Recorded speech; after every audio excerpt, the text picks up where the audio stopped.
Hello, good morning, everyone. Welcome to the Korea Global Forum for Peace annual conference supported by ROK Ministry of Unification. And this is a session on the Kim Jong-un's in 22 and prospect for denuclearization. And this is a session hosted by EAI, East Asia Institute. And I'm the moderator of today's session, Sung-ho Shin, from the Graduate School of International Studies at Seoul National University. We have an excellent panel today. We have three great panels from the U.S., China, and Korea. And by the way, I was told at the very beginning, for those who are joining us on the online, there is a barcode, and you can use that and follow the direction to have a Q&A session to participate in those sessions later on after the panel presentation. So as I said, we have a great panel from all these U.S., China, and Korea, most important stakeholders on these Korean nuclear issues. And first, I'm not going to introduce all those panels in detail because they are already such a well-known expert on this issue. And I'm going into directly getting into the presentation. The first round of presentation, each presenter will have about 10 minutes for their first talk or insight about this topic. And we have Director Ken Gauss from the Center for Naval Analysis, who is a research program director over there.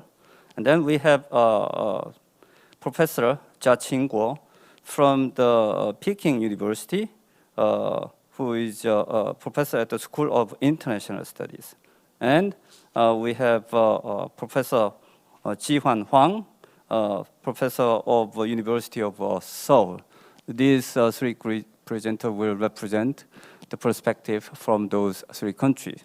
So without further ado, let me invite Director Ken Gauss for his first 10-minute intro talking point. Please. Thank you for having me speak at this conference. I think it's a very important topic and a very important time in the relationship of the dynamics around the peninsula. So I'm going to be talking about the U.S.-North Korea relationship, and I think most people who've heard me speak before understand that I have kind of a dim view of this, the potential for this relationship to move forward in the near future. And part of that is because the U.S. is, at least over the last 10 years, if not longer, has been trying to do two main things. They've been trying to pivot toward Asia. They keep getting pulled back into other parts of the world, but they're trying to do that. And they view great power competition as the challenge of the 21st century. And this makes sense. It falls neatly within the U.S. security thinking since the end of the Cold War. And this competition helps justify our defense programs and our defense spending. But what it does not do, I would argue, is help the U.S. focus on important and much more likely threats that come from non-peer adversaries. Adversaries who because of their asymmetrically weaker military and economic status vis-a-vis the United States fall into a category of challenges to be managed, not necessarily solved. They do not set the pace for U.S. national security policy unless they act up, like conducting provocations and things like that. They are placed on the back burner and ignored in the interest of the status quo. Nowhere is it more clear than on the Korean Peninsula. Asymmetry in relations between the United States and the less powerful adversaries, North Korea being one of those, creates challenges not easily addressed by traditional foreign and security policy initiatives. The relative imbalance in relationships between the United States and weaker powers carries unique dynamics which over time can change the international landscape more so than what is occurring in the great power competition, I would argue. Pressure campaigns from the last few U.S. administrations have found mixed success with asymmetrically weaker powers. Under President Obama, pressure helped pave the way for a deal to slow and cap Iran's burgeoning nuclear program, which of course President Trump played a role in undoing. North Korea, on the other hand, has remained a relatively immune to U.S. pressure diplomacy aimed at curtailing its nuclear program, taking only limited and reversible steps toward denuclearization. The United States' asymmetric challenge with North Korea stems from four primary causes. One, a conflict of interest between the weaker power, North Korea, and the stronger power, the United States. Two, a divergence between the two powers on relative value of North Korea's nuclear program, in which North Korea probably sees the nuclear program in more existential and more profound terms than the United States does. Contentment, number three, contentment versus dissatisfaction with the status quo. North Korea being dissatisfied with the status quo, the United States being, for the most part, satisfied with the status quo. And four, North Korea's fear of becoming even weaker if the status quo continues. These dynamics of asymmetry have largely governed the U.S.-North Korean relationship for the last 40 years. The Biden administration had moved away from the high-stakes transactional diplomacy of the Trump administration to pursue a strategy of coercion or strategic patience, similar to the Obama administration's foreign policy toward asymmetrically weaker adversaries who defied key U.S. security objectives. I would argue that a return to traditional pressure strategies, or basically strategic patience, will likely lead to continued stalemate, or worse, a growth of an adversarial threat held unaccountable. An empirical analysis of interactions between North Korea and the United States on the issue of North Korea's program shows that traditional foreign policy tools like coercive diplomacy and sanctions and things like that have limited impact. With North Korea, engagement cannot be conducted as a black and white zero-sum game. It must be re-examined and incorporated in a larger, in part of a larger regional strategy, I think, for the U.S. to make it work. Unfortunately, the U.S. has tended to see North Korea as a zero-sum game on the Korean Peninsula, that we win, you lose, you win, we lose. And it needs to be seen in the broader context, I think, of U.S. policy in Asia. So what can be done? Now that North Korea has assumed a more intransigent profile, which it really has since the failure of diplomacy at Hanoi, which may continue to, and it may continue to escalate as long as the status quo exists, the United States needs to figure out a way forward. There are a number of things that the Biden administration could do if it wants to actively pursue its goals regarding North Korea, rather than to default to another period of strategic or unstrategic patience. First, it should undertake a serious assessment of the Trump era's top-down approach and see whether there are aspects of this thinking that could be used to reinvigorate diplomacy. I would argue that President Trump had a basic framework worked out for North Korea. I think the top-down strategy was probably the way to go with North Korea. Unfortunately, there was no follow-up strategy after that, and it was strategic patience by another name. Second, while it might not be politically feasible for conventional presidents such as Biden to meet with Kim himself, he should consider appointing a special representative and give him significant authority to act on his behalf.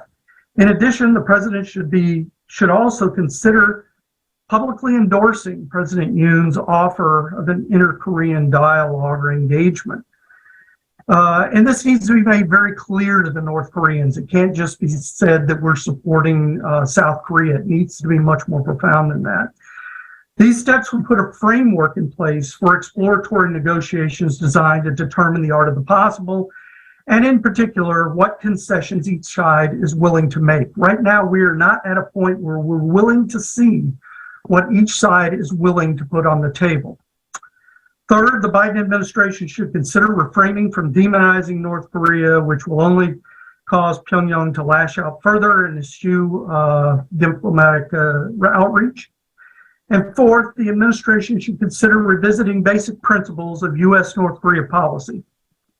Instead of adhering to a black and white policy which lacks flexibility in pursuit of an absolute goal at step one, the administration should look at ways to introduce pragmatism into a reality-based approach. Geography and 70 years of history have created a situation where the United States cannot dictate its will that North Korea denuclearize. We just can't do it. We don't have enough leverage. We do not possess the leverage, and our past actions towards regimes such as Iraq and Libya have made the situation even more difficult by crystallizing in the minds of North Korean leaders that only a nuclear deterrent will forestall eventual regime change. This has created the intractable position both countries find themselves in today, a zero-sum game where there must be an absolute winner and an absolute loser.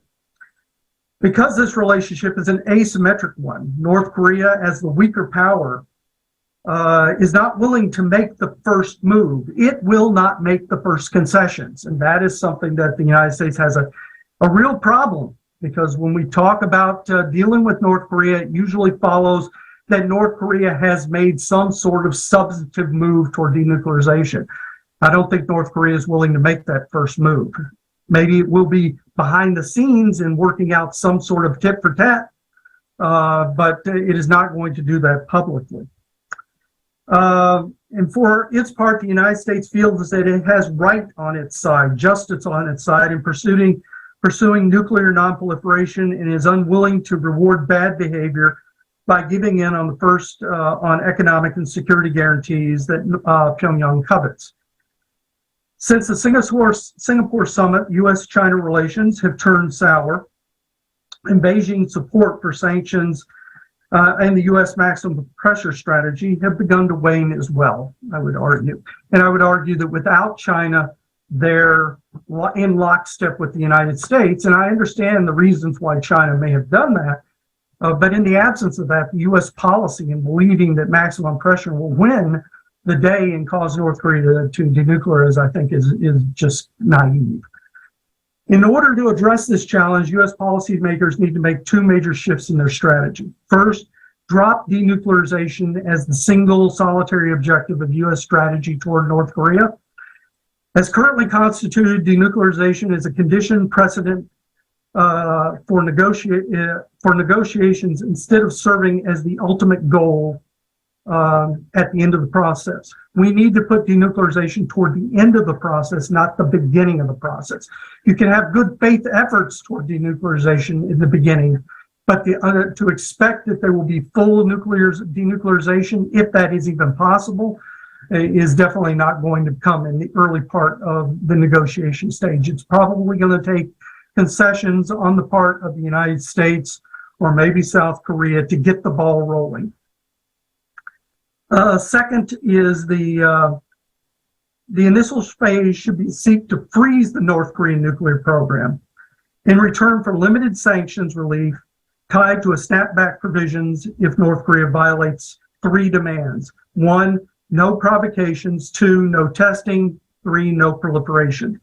And these measures are in place for once these measures are in place for a reasonable time, the two sides could then pursue a reciprocal process in which additional steps toward denuclearization can be coupled with a strategy of corresponding reciprocal concessions and confidence-building measures.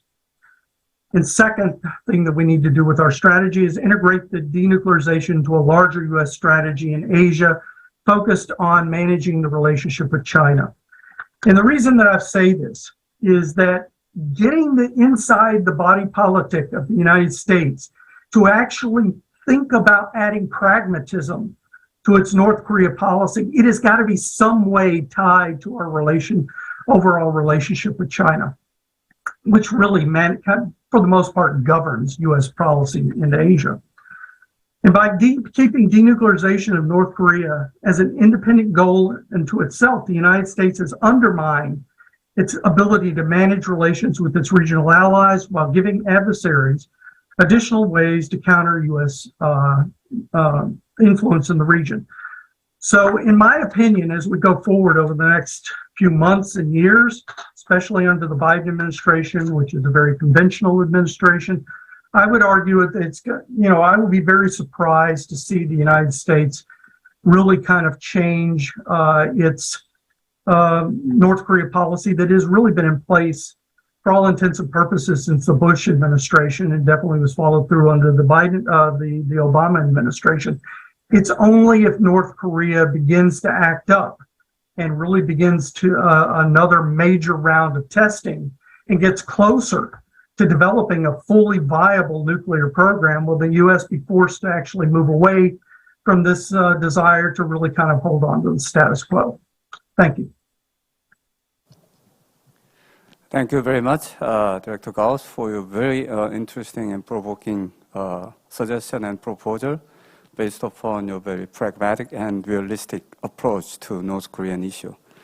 Next, I'd like to invite Professor Jia Ching-kuo from Peking University for his view on this issue. Professor Jia? Thank you very much for the invitation. It's a great honor. Like Mr. Gauss said, I'm not optimistic either with the prospect of denuclearization. In 2022, North Korea finds itself confronted with both severe challenges and fresh opportunities. In terms of challenges, North Korea has been suffering from both harsh UN sanctions and self-imposed isolation, resulting from its efforts to ward off the COVID-19 pandemic. This has led to near complete suspension of contacts between North Korea and the outside world, which the previous international sanctions imposed against North Korea have not managed to accomplish. It entails almost complete cutoff of the inflow of hard currencies, as well as equipment and material necessary for its nuclear and missile programs.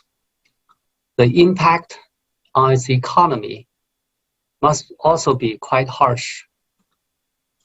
Despite the self-imposed isolation, North Korea eventually went through an eruption of the COVID infections in the past few months anyway.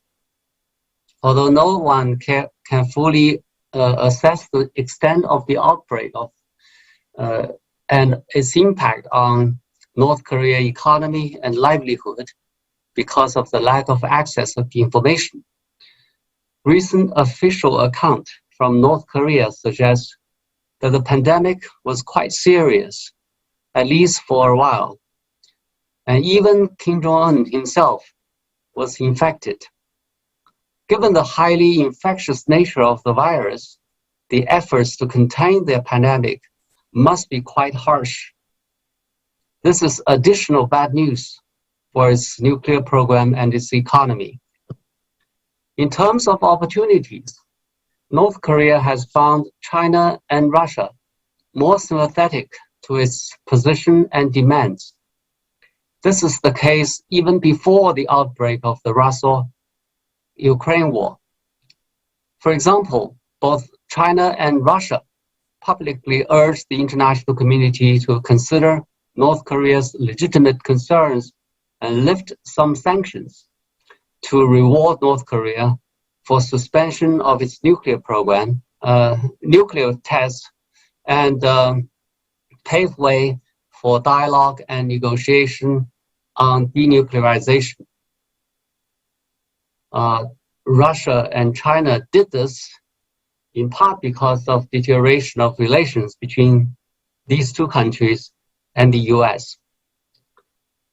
The outbreak of the Russo-Ukraine war and the heightened tension between China and the U.S., especially over Taiwan, have further consolidated their sympathy and support for North Korea.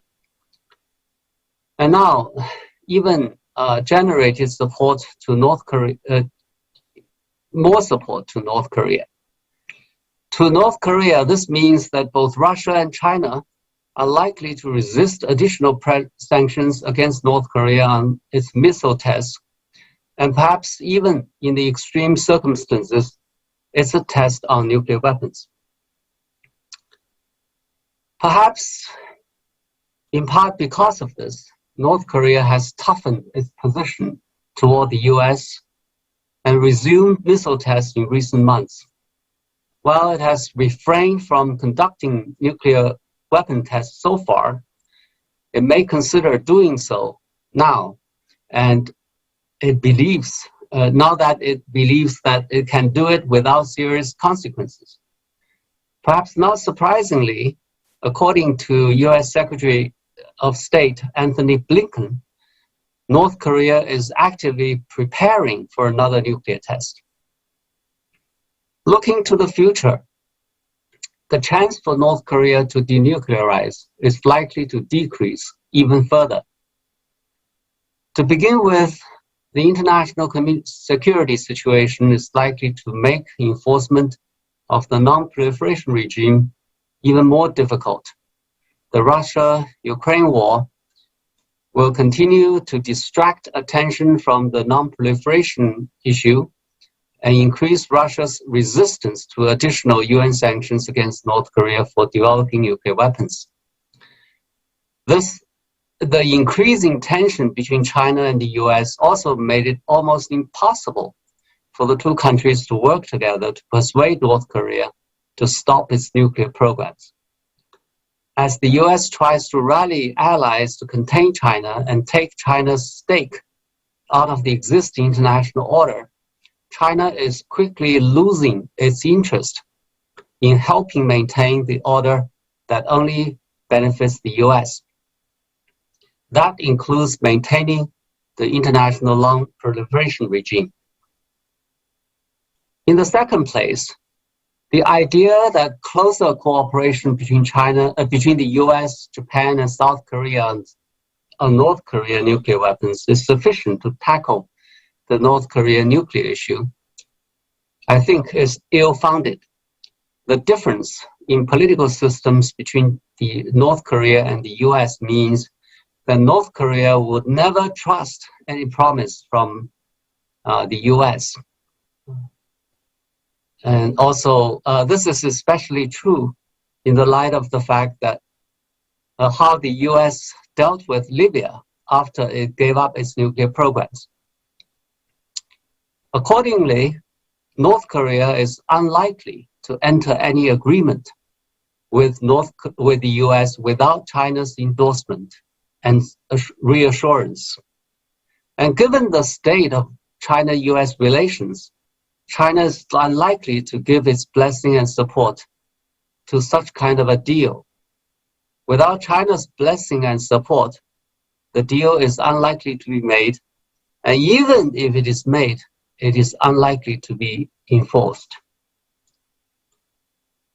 Also, given the capabilities and geopolitical proximity of China, as long as China stands by North Korea, whatever pressures on North Korea, whether it's diplomatic, economic, or military, are unlikely to have much effect on North Korea.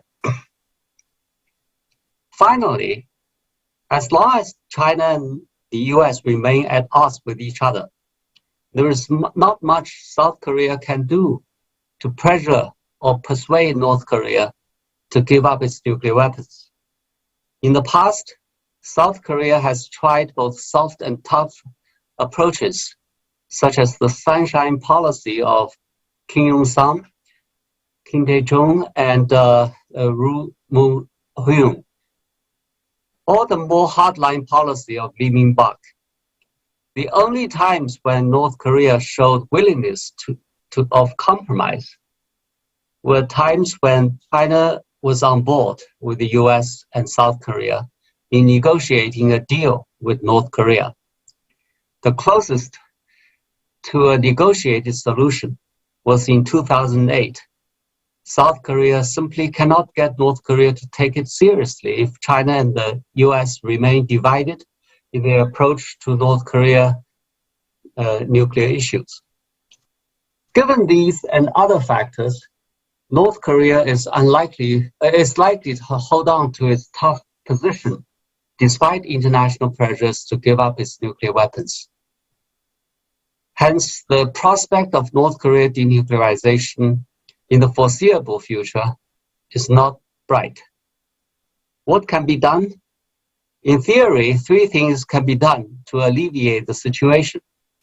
First, the U.S. abandons its policy of confrontation with China, stops efforts to challenge China's core national interests, especially Taiwan, and try to work with China in a serious way where the interests of the two countries overlap, such as on the nuclear issue in North Korea. Second, China assumes that it has huge stakes in the current international order, and on that basis is willing to work with other countries, including the US, to maintain that order. Third, other countries reject taking sides between China and the US and put pressures on the two countries to work together on issues of shared interests.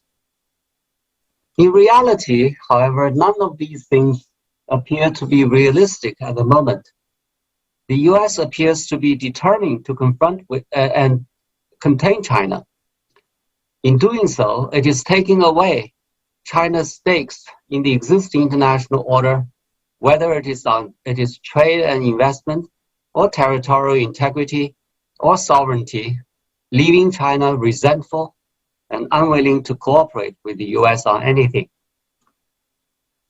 As China sees the stakes in the existing international order are challenged or taken away, such as respect for its sovereignty and territorial integrity, it is more likely to take a different view of the international order and becomes less willing to help shore it up.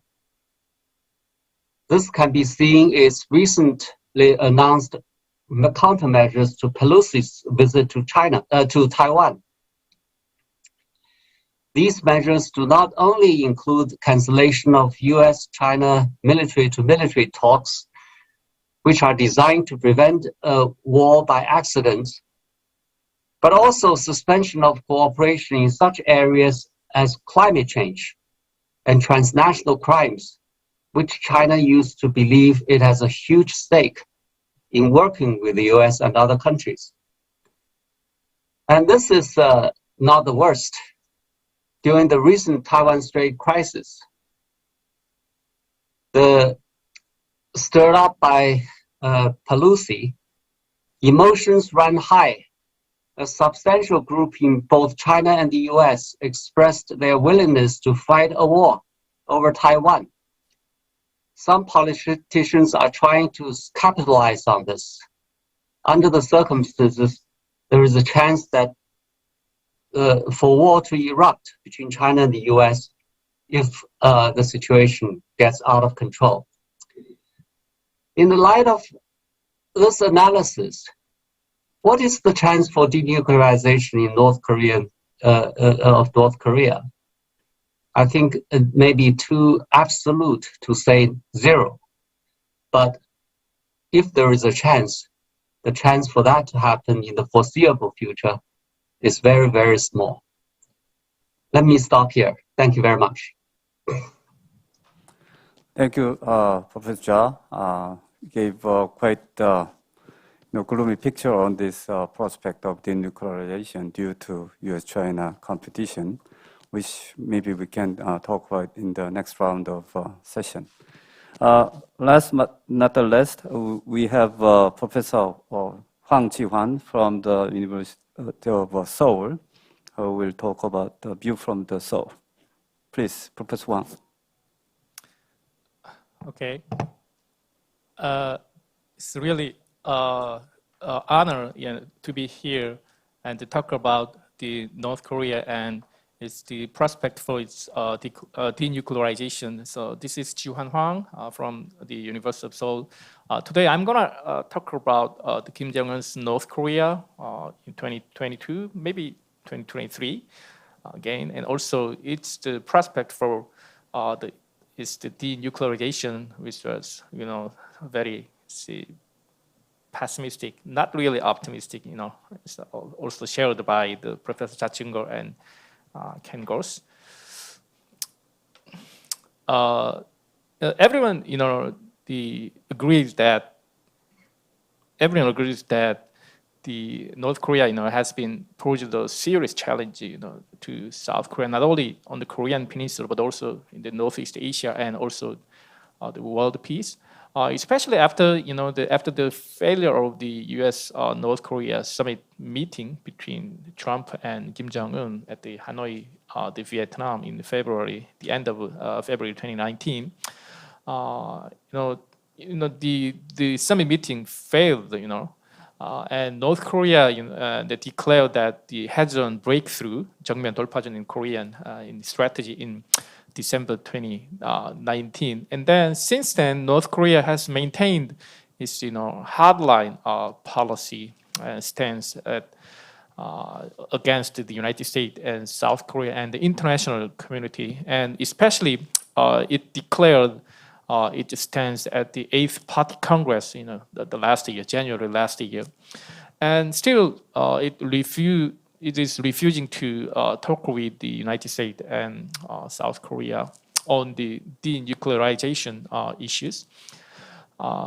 Now, it seems to me that North Korea is now seeking to create a new security environment on the Korean Peninsula and also in Northeast Asia. And then North Korea is more and more strengthening its awareness of the Cold War order, especially after the Russian invasion of Ukraine and also the emerging U.S. China strategic rivalry. Kim Jong-un once addressed last year that the quote, as the structure of international relations changed into a new Cold War structure, it has become more and more complex, and that is the major characteristic of the current international situation change, unquote. So this is Kim Jong-un's assessment of the recent development on the international relations. It's a very critical perception, on the recent changes in the international relations. And Kim Jong-un, criticized that especially the United States, always in the United States, and it just the followers, in the South Korea, Japan, and other the Western countries pressure on these, the crisis in the world. He said that the unilateral and unfair partisan foreign policy of the United States, it means that he feels that a new Cold War structure is the worsening the Pyongyang's strategic environment, but maybe not, because I think that the worst security environment, for Pyongyang was after the end of the Cold War, in the era of the U.S. unipolar system in the 1990s and 2000, because North Korea lost at that time the two great power patrons, the Soviet Union and China, from the Cold War. Soviet Union collapsed in 1991, and the China, changed its course of, action in the early 1990s, and then concluded the diplomatic normalization with South Korea in 1992. So seems to me that new Cold War structure now seems to provide the new and the better strategic environment for Pyongyang than before. Maybe coming back to the Cold War, the situation because of the U.S. China, something like the bilateral, the strategic rivalry. So I think that the South Korea is now placed in a more difficult, situation to deal with the North Korean issue compared to the situation under the U.S. unipolar system.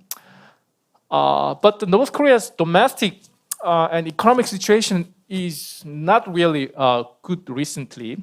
The domestic and political and economic situation now gives a strong impact on the nuclear program. North Korea has suffered from the grave domestic difficulties. International sanction, for example, international sanction shut down our borders due to the COVID-19, and also several natural, disasters like drought and floods, something like that.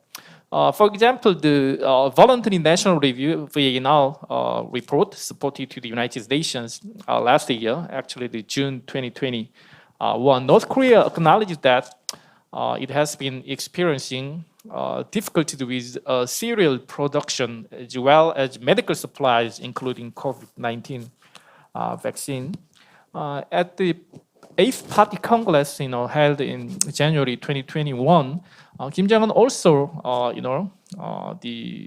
stated that the 5-year economic development plan had failed. Of course, at that time, North Korea, created another 5-year, another economic development plan, but the prospect is not really good right now. So North Korea has suffered several difficulties recently, especially the COVID-19. Although North Korea announced the first confirmed cases of COVID-19 in the early May this year, actually. So North Korea has been modeling through all those COVID-19 pandemic crisis for at least 2 years between 2020 and 2022, but recently it confirmed and released the cases of COVID-19. But it also recently, declared that, it already, ended the pandemic crisis. But actually, North Korea has tried to have been pulling all the, North Korean, resources to prevent the spread of the pandemic. And the situation is, seems to me, situation is getting the better and better now, and also past the worst situation. So, but still, domestic the difficulties persist, and North Korea producing the other provocative measures to deal with its domestic difficulties. So some linkage between its domestic politics and its external the policies. So maybe North Korea maybe seek to engage in an aggressive foreign policy, the domestic and international crisis in order to get the international attention, for the North Korea. So some predict that the possibility of the regime instability, regime clash, or something like that. I don't believe it. And then Kim Jong-un, appears to be quite sustainable enough to go through all those, the difficulties. And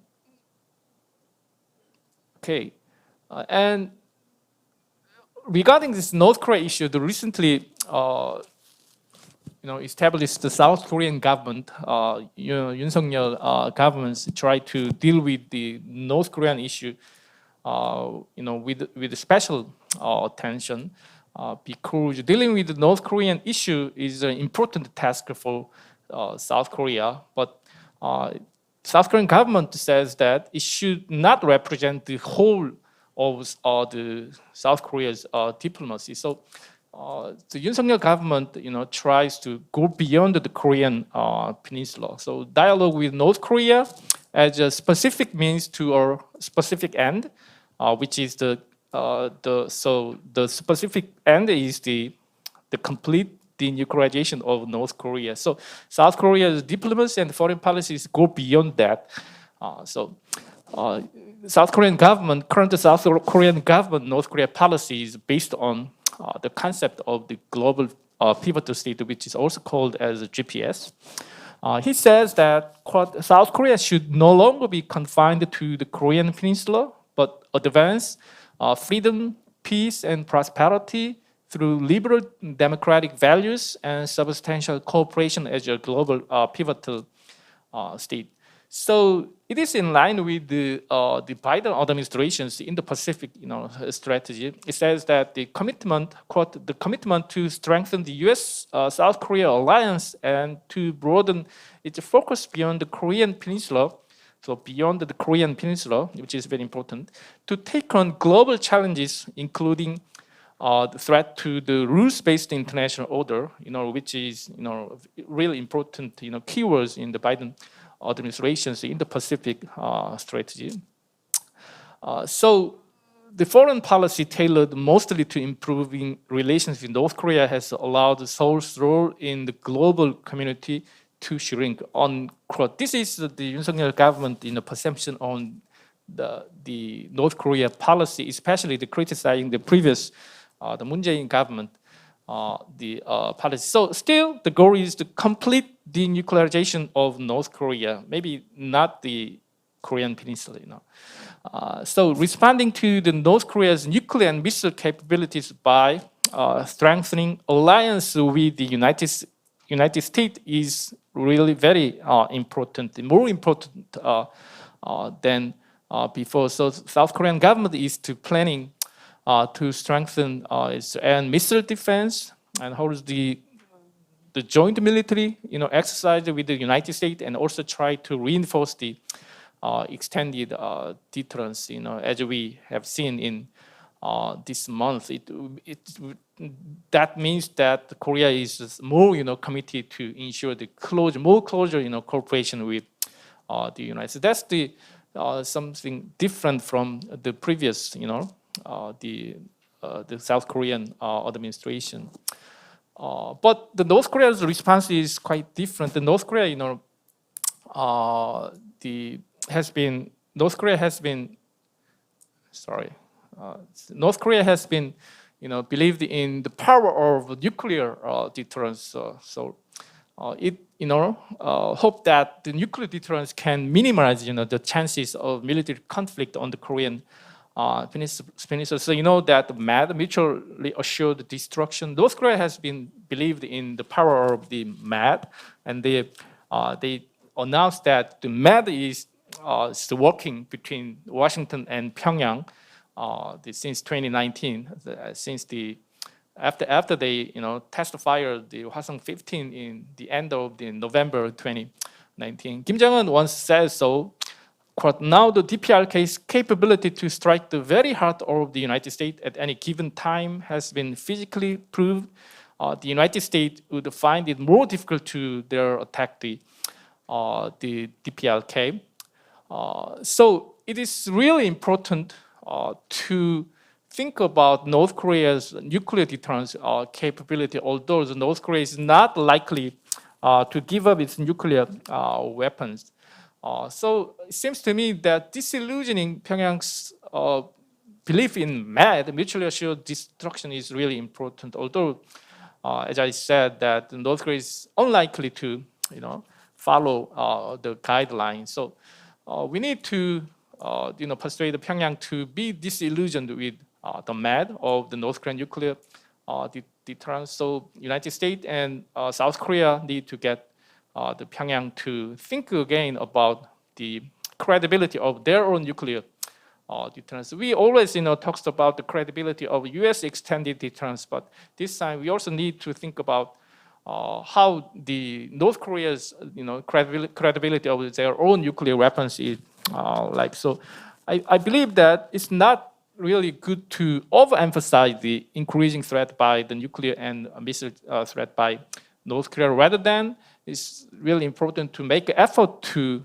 disillusion North Korea's the nuclear weapons, nuclear deterrence, and also tries to persuade North Korea to be disillusioned with their the MAD capability, because North Korean nuclear weapons, neither dramatically change the balance of power nor the American nuclear posture, because there is the asymmetric, power balance in this area between, especially the nuclear power balance, asymmetric nuclear power between the Washington and the Pyongyang. So it's really difficult for Pyongyang to change the balance of power on the Korean peninsula. That's why and how we can persuade North Korea to the denuclearizing itself in the near future, which is of course is not really optimistic in the near future.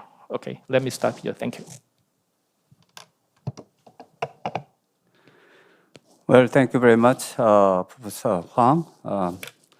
I guess from after listening to all these three expert perspective on the current situation on the Korean Peninsula, obviously their view is not very optimistic. It's rather, I guess, pessimistic. And the biggest issue, obstacle maybe on that is that's ongoing the tension or competition between U.S. and China, which I guess Professor, especially Jia, very elaborated in great detail, and which I also pretty much agree that why would China try to help U.S. when U.S. is doing causing all kinds of trouble for China. But still, at the same time, maybe, yes, there has been in the history, even during the Cold War, the Cuban Missile Crisis, and there are a series of crises in between these superpowers. And then after those crises, it created kind of a new momentum for these two to cooperate. Is there any possibility, do you think, that still maybe U.S., China finally decide to, okay, enough is enough. When we have a very serious issue, especially, for example, on the Korean Peninsula, that North Korea really going for full nuclear power is not good for our own common mutual national interest. Why not let's work together? Especially, let's say, as many people expect, there might be a seventh nuclear test on the Korean from the North Korea. There will be another round of a new nuclear crisis brewing up on the Korean Peninsula. Of course, we do have already enough crises all over the world, in Ukraine, in Taiwan, and all that. But is there any possibility for U.S. China maybe take this Korea as a new initiative to engage each other? Especially given the fact that I know that President Biden himself is a kind of, as Director Ghost said, I guess he's deep down inside, he's a realist. I mean, he's not such ideal when it comes to foreign affairs. He served a long time in the committee in the Senate. And most of all, he's one of the best China experts I know, that because he visited China so many times. He met with all those Chinese leaders, including President Xi Jinping several times while he was serving as a vice president. President Xi at the time, he was a counterpart.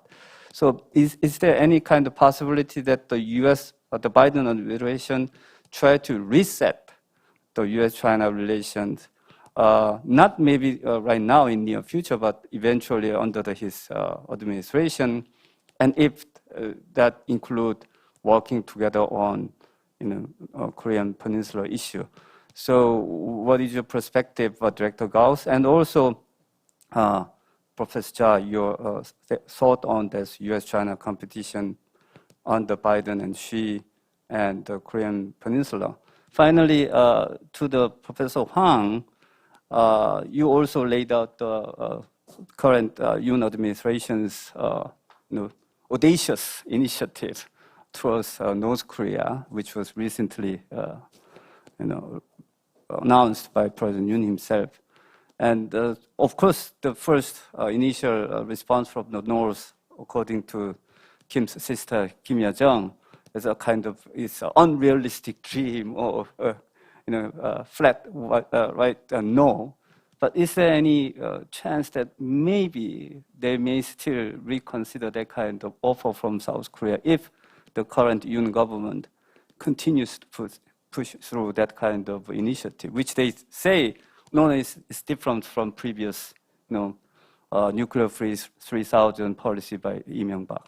So Director goes. And you can also talk about any other point that you would like to also add in addition to your previous remarks. So please, Director goes first, and then Professor Jha. Well, there are two main issues here, one, at least within the context of what we're talking about in the Biden administration. One, can it possibly do anything to, persuade North Korea to come to the table? I think that the unfortunate thing, as I noted, the Biden administration, even though President Biden is a realist, I agree, and he's pragmatic to a certain extent, he's also a conventional president that has political problems at home here in the United States. That gives him very narrow window of latitude that he can operate in, especially on the issue of North Korea. I think in order to get the North Koreans to come to the table, at least to talk about some sort of a freeze, which is all I think you could potentially get with North Korea, you're not going to get a denuclearization. There's no way, within the time frame we're talking about, maybe years down the road with confidence building measures, maybe you can get the relationship between the United States and North Korea to improve to a point where you can get that. I think right now what you potentially could get, or the most you could hope for, would be some sort of a freeze. But that's going to mean putting significant sanctions relief on the table up front. That means concessions first. I don't think the body politic in the United States would support something like that. President Biden would have a lot of political problems if he tried to push that forward. And as long as he thinks that he can keep North Korea in a box, in a status quo situation, he's going to sit there and continue with strategic patience. So I don't really see that there's much that he is going to be able to do unless North Korea has a breakout phase in its nuclear program. Right now, even though they have the Hwasong-15 that is notionally tested, that it has a range that can hit the United States, they still haven't made it a warhead to a missile and shown re-entry capability. So they're still far away from, or at least steps away from, having a full viable nuclear program. And so the United States at least believes it still has some time, although I would say that time could evaporate very quickly if North Korea starts to test in a very rapid case along the lines of what they did in 2017. As far as repairing its relationship with China, right now, a lot of what U.S. policy and strategy is based on a competition with China, and trying to again maneuver the United States toward an improvement in those relationships, especially with the issue of Taiwan hanging out there. Again, for political reasons internally to the United States, that's very difficult to do. And so therefore, I don't see a major improvement in U.S. China relations, at least for the foreseeable future. Maybe there will be some minor steps, such as an improvement in the mill-to-mill relationship, if we can get the two militaries to start talking together again. But as far as an overall relationship, I think U.S. national security policy is based on a strategic rivalry. It's a pacing threat for the United States. The United States always feels comfortable in having some sort of near-peer competitor out there in which you can pace against. We had that during the Cold War with the Soviet Union, and then you had the U.S. as the lone superpower, and that didn't really work well for our strategic policy. And now we've made China into the near-peer competitor. Whether you want to argue that China deserves that position, I think that a lot of the strategic, population, diplomatic and military and security community inside the United States sees that as a way in which we're building our national security strategy, our national defense strategy. And so I would see that as a very difficult thing to do. And to say that we're going to find common cause on North Korea, I think that, it's probably not. Again, North Korea, as long as they're not seen as a major threat that is going to threaten the United States, the continental United States, I think the United States is happy to keep North Korea in a box. And as far as South Korea is concerned, South Korea has very little opportunity to engage with North Koreans unless the U.S. does it first.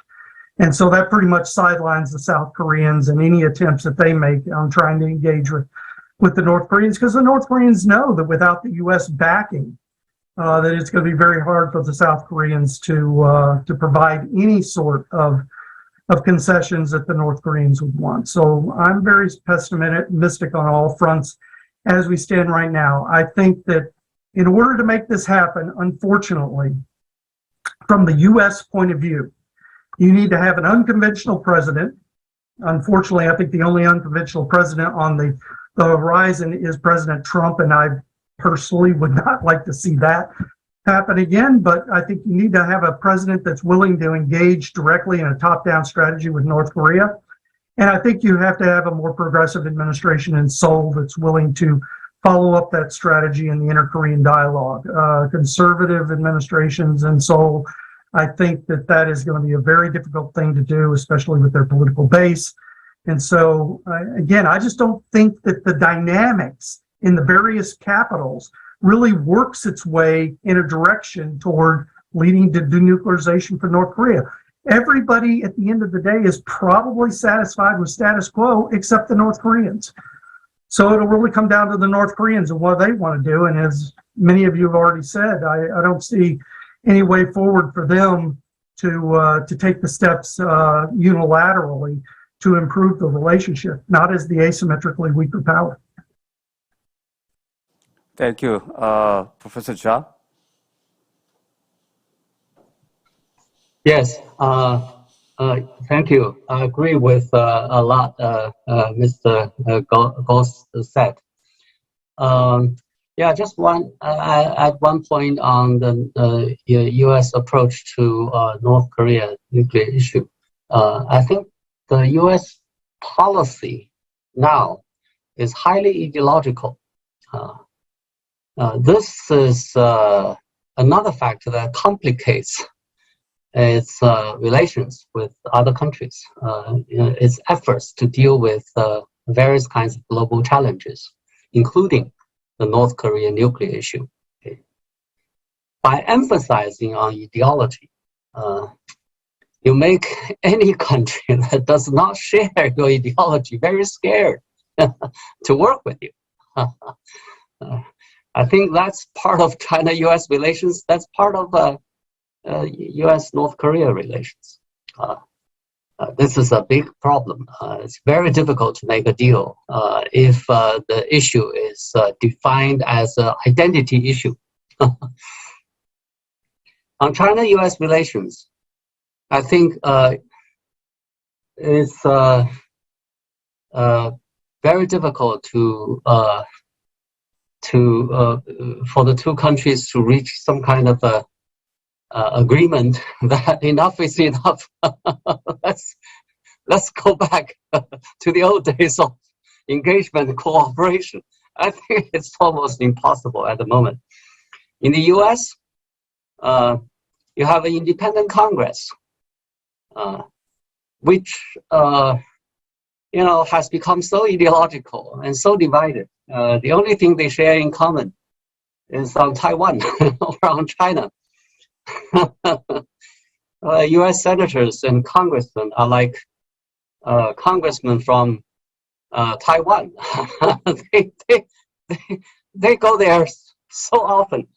It's giving people the impression that that's the only concern they have. As long as they are meddling with the Taiwan issue, I think China-U.S. relationship is very difficult to manage. And the Biden administration does not seem to have a firm control of the situation, as Pelosi's visit to Taiwan shows, And also ideology, as I just mentioned, is a very much important aspect of U.S. foreign policy now, especially on U.S.-China policy. So the relationship, actually we share a lot of interests and stakes together But when we define our relationship in terms of ideology, all those stakes and interests do not matter anymore. It's like we are fighting a war over evil and good. So it becomes irrational, more and more irrational. And under the circumstances, the popular view, popular support for stabilization and improvement of the relationship has declined in both countries sharply. So it's almost impossible for the Biden administration to change its policy in a fundamental way at the moment. On the Chinese side, we also have the ideology issue. And also, we cannot budge on the Taiwan issue. It's a national sovereignty question. It's an identity issue. There is no room for compromise. And then the popular view of the U.S. has declined so dramatically in recent years, especially since Trump came into office. So we are facing a situation in which both countries find it difficult to change their policy. So in the foreseeable future, I think it will be a miracle for them to manage to stabilize the relationship.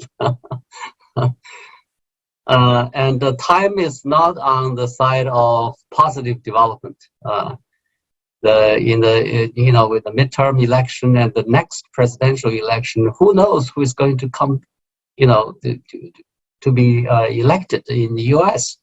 If Trump came back, that would be probably another blow to China-U.S. relations. I mean, if Republicans come back, it will be another blow, given the rhetoric they have issued so far. So there's not much to expect in the near future. In the long run, I think maybe our shared interests and stakes would prevail. Who knows? Thank you. Thank you very much, Professor Cha. Professor Huang? Yes. First, regarding the possibility of U.S. China, the cooperation on the North Korean issue, I think that the windows of opportunity is very quickly closing.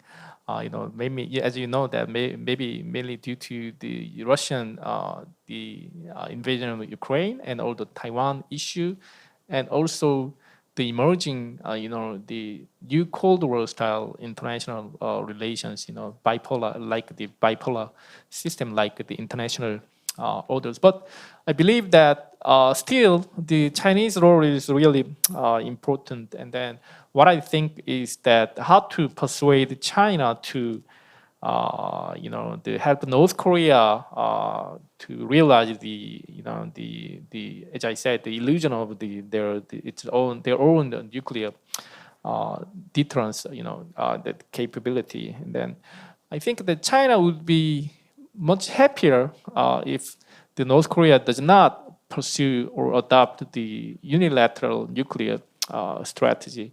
And then it would be better for China if the North Korea, consult with the China on the nuclear tests and also missile tests, and also its policy toward the United States. So against this backdrop, I think that the China may want North Korea to the catalyze, maybe they depend on the China strategically, and maybe the catalyzing China for the North Korea the interest, rather than adopting the unilateral nuclear strategy, which may be much riskier than before. And second, regarding the North Korea's response to the South Korean Yoon Suk-yeol government, the policy towards North Korea, maybe I think that most of the people in this room are not really optimistic. I should not say pessimistic, but I still should say that it's not really the optimistic. That you already read that the Kim Jong-un's sister Kim Yo-jong's response to the South Korean government statement, especially the President Yoon Suk-yeol's North Korean policy, the guideline. The thing is that North Korea, seems to me North Korea has decided to muddle through all these difficulties, at least for several years since the early 2020. I think that North Korea came to the negotiation table in the early 2018, starting with the Pyeongchang, Winter Olympic Games, and then also they, participated in the 3 inter-Korean the summit meeting, and also the 2 U.S. North Korean summit meeting between Trump and Kim Jong-un. And the reason for North Korea's, coming back to the negotiation table at that time was that North Korea, believed that they completed the nuclear deterrence capability against the United States in late 2017. And then at that time, it seems to me that Kim Jong-un believed that United States, might, concede somewhat, and maybe as much as Kim Jong-un wants in the the U.S. North Korean summit meeting. So that's why the Kim Jong-un decided to meet with the U.S. President Trump twice. But the thing is that at the Hanoi meeting, the Singapore summit meeting was quite okay and somewhat satisfactory to the North Korean side. But the Hanoi meeting was, a disaster. And then Kim Jong-un was really disappointed. And then I think that he realized that he cannot persuade the United States to concede, it's really difficult to get compromise, as much compromise as possible from the United States. And then he came back to the previous the nuclear policy before the 2018. So now we are, faced with the 2017, very dire situation now. So that's why I think that North Korea is not likely, really not likely to respond to the South Korea's the policy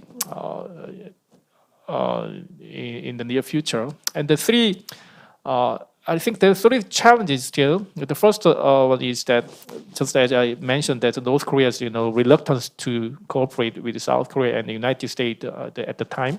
The second is that the U.S. Biden administration's the foreign policy, North Korea policy of strategic patience, like the Obama's strategic patience policy, because Biden administration is too busy to deal with the North Korean issue now. And third is, as you know, and as I mentioned, that the emerging, the bilateral and the conflicting international relations, not only between the U.S. and China, but also between, the Western side and also the Russian and Chinese, the authoritarian side. That all, gives a really critical impact on the North Korean issues, and it would be really difficult for us to see the North Korea to come back to the negotiation table in the future. But still, we need to make every effort to, be coming up with a new approach and a very creative, approach how to, persuade North Korea to come back to the negotiation table, starting with some kind of softer issue like the vaccine or the humanitarian, aid, something like that. Okay, thank you. Thank you, Professor Wang. It seems like everybody again still quite pessimistic about the perspective on U.S. China, on the North Korea, all those situations. And I guess that's inevitable given this current ongoing global crisis, war. But I guess one of the another factor is this pandemic. which prohibits us from meeting and traveling each other. At least maybe if we could go to Beijing or Washington more freely, maybe at least among us, the scholars, we can exchange our own view, and who knows, those top decision makers, we can make their position a little bit much more moderate. But on that note, I still think there are, on all these very gloomy days and situation, I do see some positive note that even though our two excellent speakers from U.S. and China couldn't join us, but rest of us in this nice big volume, and there are quite a good audience in this room, presence in person at the moment. So I'd like to open up this next round for the Q&A session with from the audience.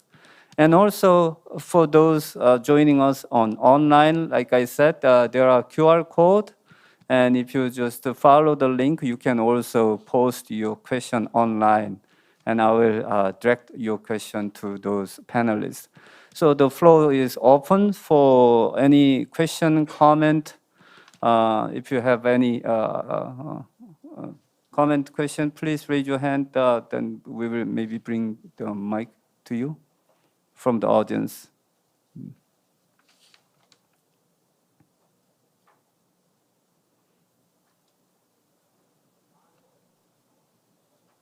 Yeah.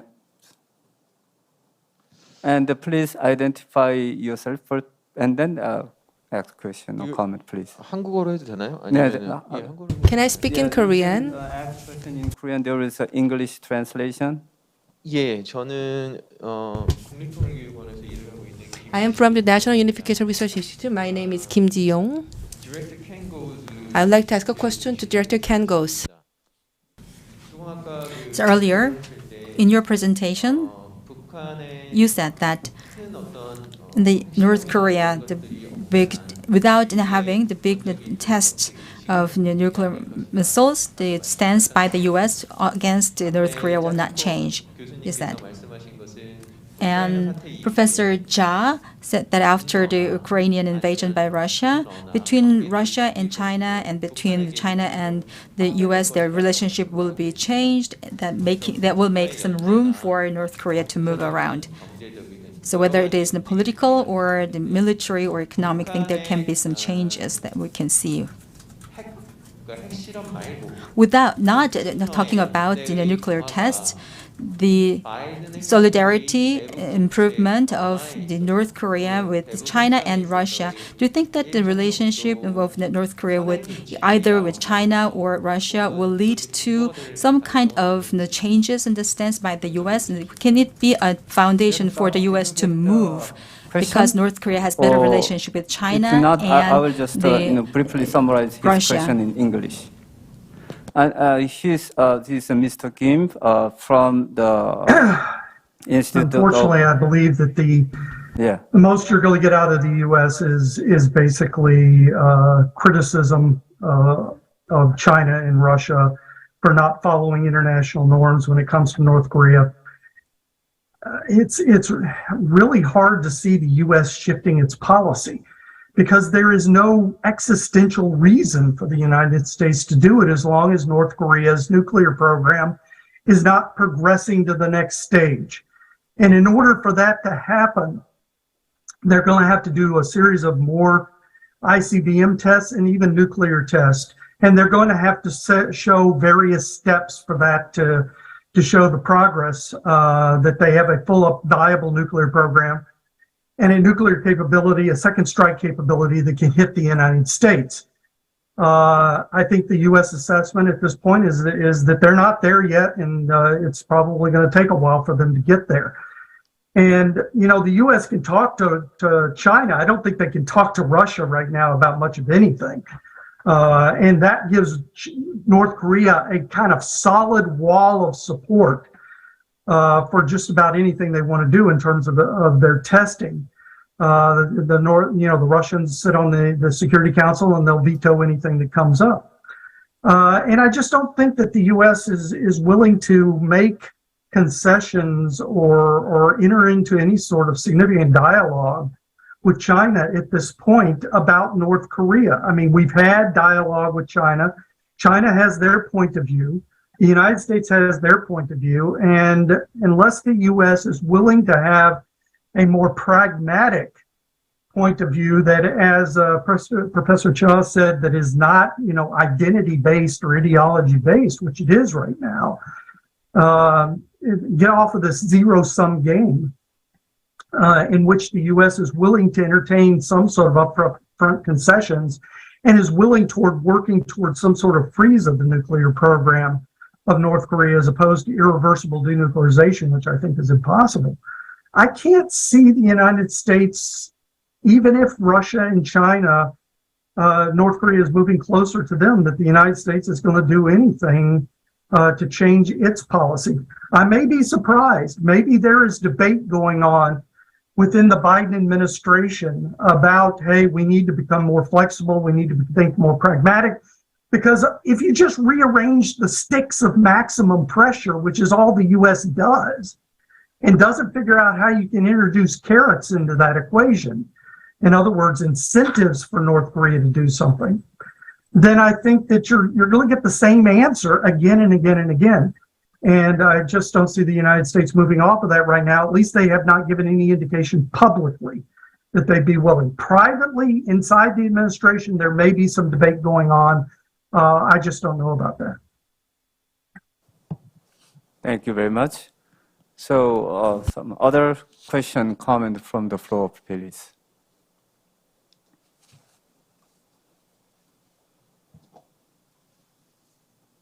Can I add? Yes, please.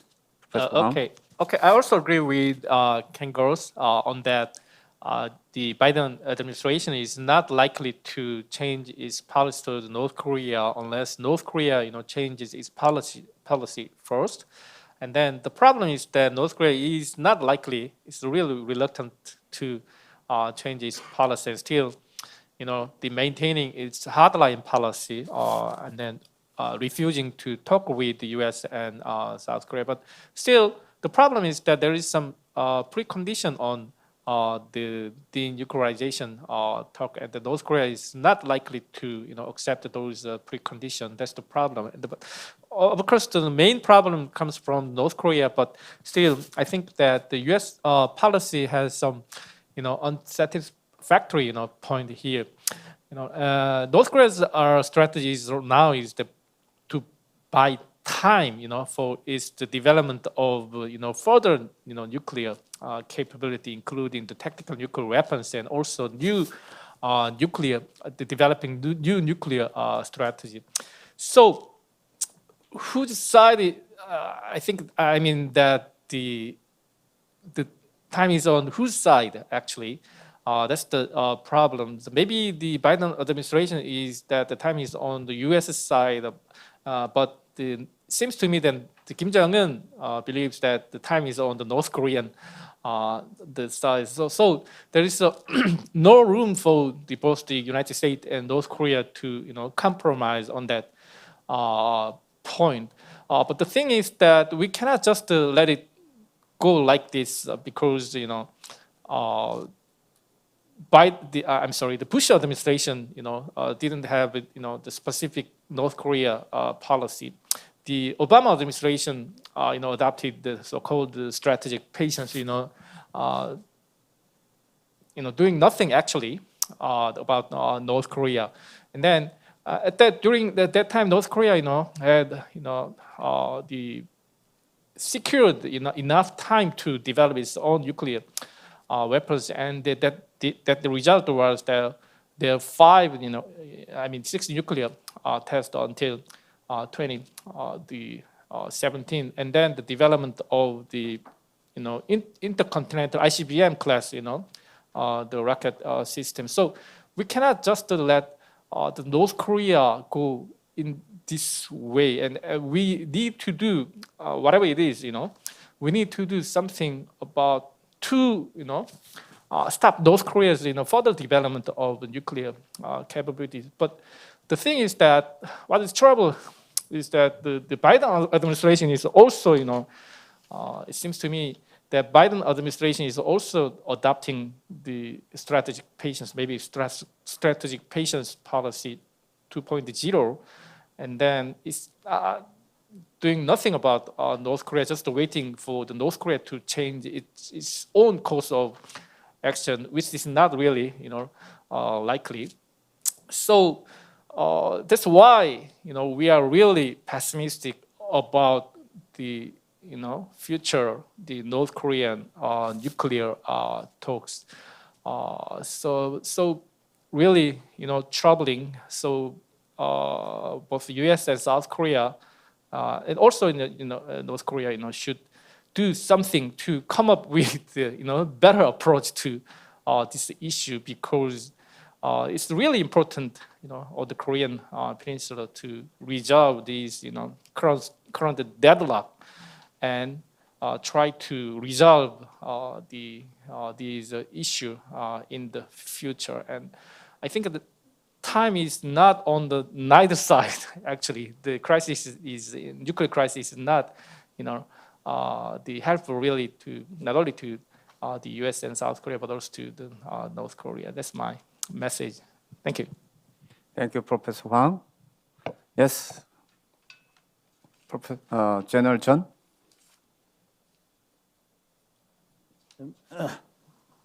It's already on. Yeah. Inbum Chun, former ROK military, now military analyst. Since Dr. Shin invited comments, I think first I want to thank all of you for an excellent views on this topic. I just want to say that I think you all agree that North Korea is not going to denuclearize, and if they do, it's going to take a long time. So that's a big takeaway for me, but not a surprise. I just want to make a comment that for me as a Korean, the most important thing in this process is the guarantee of the security of South Korea. How are we going to do that? Is USFK presence enough? Is nuclear weapons, American-owned nuclear weapons back on the Korean Peninsula, is that practical? Is China, the United States, are going to guarantee peace on the Korean Peninsula? History has shown us that that's not perfect. So the question for me as a Korean is, how are we going to guarantee the security of the South Korean people? And I think that's something that we really need to think about. Thank you. Well, yeah. So Dr. Gauss, please. There is a clock that is ticking that we really haven't talked about. And it is a very serious clock that can lead to a lot of unintended consequences on the peninsula. And that comes down to stability inside North Korea, especially surrounding the health of Kim Jong-un. The one scenario that I would put out there that is really serious, if you want to talk about a near-term serious scenario versus, and I don't think it's the nuclear program. I think the nuclear program will develop over time. Hopefully we can keep it in a box, but that's something I think down the road a little bit. I think if you have something were to happen to Kim Jong-un himself, I think the dynamics inside North Korea are set up in a way that it could become very unstable very quickly.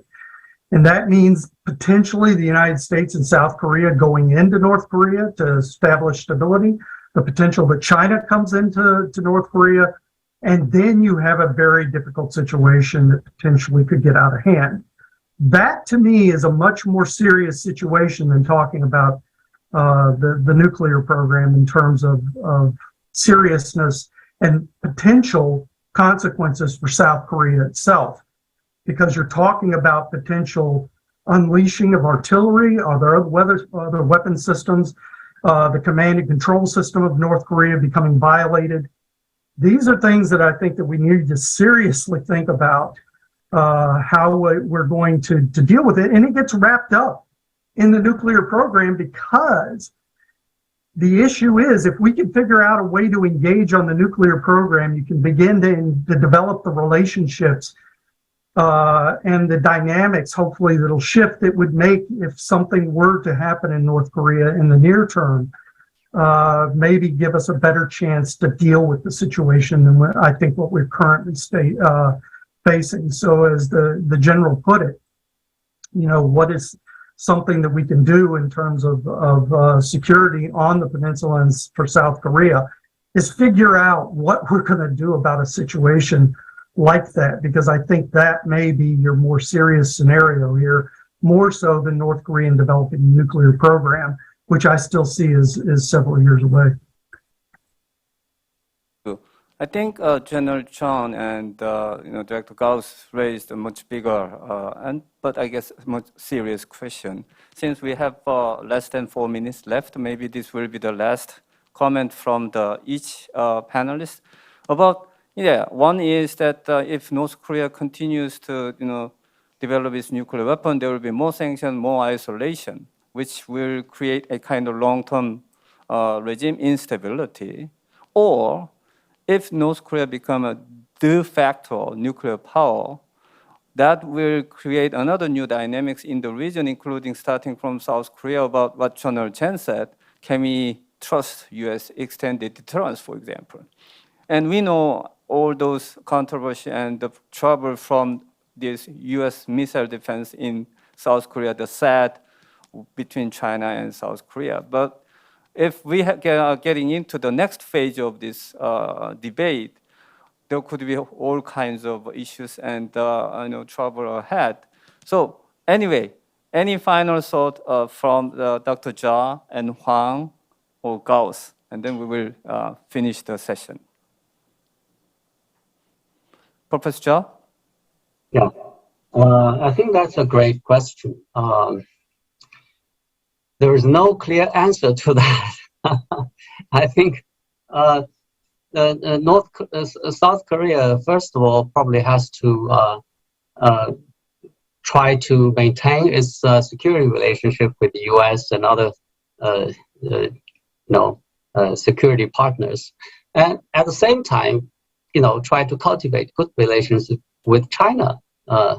So you want double insurance, and of course you also need to reach out to North Korea and try to ameliorate the relationship, and finally to build yourself stronger and more capable in defending yourself. If I were in your position, I would offer this kind of advice. Thank you. Professor Huang? Okay. I think what matters is that to make an effort to help North Korea change its nature of its regime. I don't say the regime change. I say the nature of the regime. But it takes time to, for North Korea to change its nature of the regime. But it is really important for the outside, the other countries to, capitalize North Korea to, on its behalf, to change its course of action, its course of, its foreign policy. As you know, that Rome was not built in a day. Then North Korea can change, but North Korea cannot be changed in just a day. So it takes time. It's always, it's really difficult. It's pessimistic, but it's really difficult for us to make every effort to come up with a new approach and try to attract North Korea to come back to the negotiation table, and then try to think again about their national strategy and the alternative route to their survival and the prosperity in the northern side of the North Korea, and eventually thinking about the unification on the Korean peninsula. Thank you. Final word from Dr. Gauss? There's no military solution to this. The idea of bringing nuclear weapons onto the peninsula, I think you just complicate the situation in the region many-fold. So I don't think that going that way is the way of solving this. What we have to do is figure out a way to engage North Korea, begin to build those relationships, as Dr. Huang said, so that you can then ultimately get the soft landing that you want further down the road, which is probably years, if not decades down the road. And, you know, so you're basically, this is a diplomatic solution that ultimately has to come from, I think the United States has to make the first move, and then we kind of go from there. But as I said, that's very difficult to see how we're going to get it done in this environment. I agree with, I think earlier with what Dr. Wang said, is North Korea is not going to make the first move. For them to make the first move makes them even weaker in their own eyes. So I think this is a very complicated situation, but I don't think we can military our way out of this situation. It's going to have to come from diplomatic, clever, out-of-the-box thinking and diplomatic strategies that involve carrots and sticks, not just sticks and strategic patience, which is all we seem to have right now. I think this brings to an end of this wonderful session. One thing I got this is everybody has a quite pessimistic view on this, but in that also all these three great experts has a quite realistic or agreement on what's happening in this part of the world. Maybe that in and itself is very important ground for realistic assessment of the reality. And then maybe we can work on continuously for the peace and stability of the peninsula and the whole region and the world. Thank you so much for your great insight. Please join me, applauding all those great experts. And also thank you for all this great audience and your attention. I hope you will have a great lunch or great evening in the US. Thank you all the panelists. Thank you so much. Have a good day. Bye-bye.